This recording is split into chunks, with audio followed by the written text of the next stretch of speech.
নমস্কার। আজকে আমি আপনাকে দুটো গল্প শোনাবো। এই দুটো গল্প ভাই বোনদের খুব ভালো লাগবে, তার কারণ এই গল্পটি ভাইফোঁটা নিয়ে। প্রথম গল্প হচ্ছে যম এবং যমুনাকে নিয়ে। আমরা ভাইফোঁটা দেওয়ার সময় বলে থাকি যে যম দুয়ারে দিলাম কাটা, যমুনা দে যমরে ফোঁটা, আমি দিই আমার ভাইরে ফোঁটা। আসলে যমরাজের কাজ সব সময়, মানে যমরাজ কখনোই নিজের কাজ থেকে বিরত হন না। এবং যমুনা নিজের ভাইকে প্রায়ই বলেন যে তুমি কেন আমার বাড়িতে আসো না। একবার যখন যমরাজ নিজের বোনের সাথে দেখা করতে যান, তখন যমুনা নিজের ভাইকে ফোঁটা দিয়েছিলেন এবং এই কারণে ভাই ফোঁটা পালন করা হয়।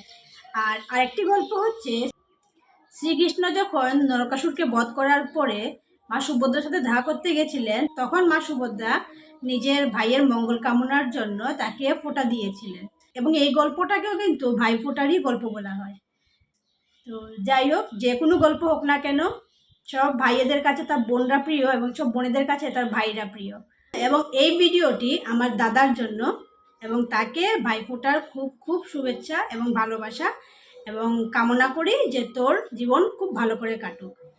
আপনাদের যদি এই ভিডিওটি ভালো লেগে থাকে তাহলে অবশ্যই এই ভিডিওটি লাইক করবেন, শেয়ার করবেন, সাবস্ক্রাইব করবেন এবং এই চ্যানেলের পাশে থাকবেন। ধন্যবাদ।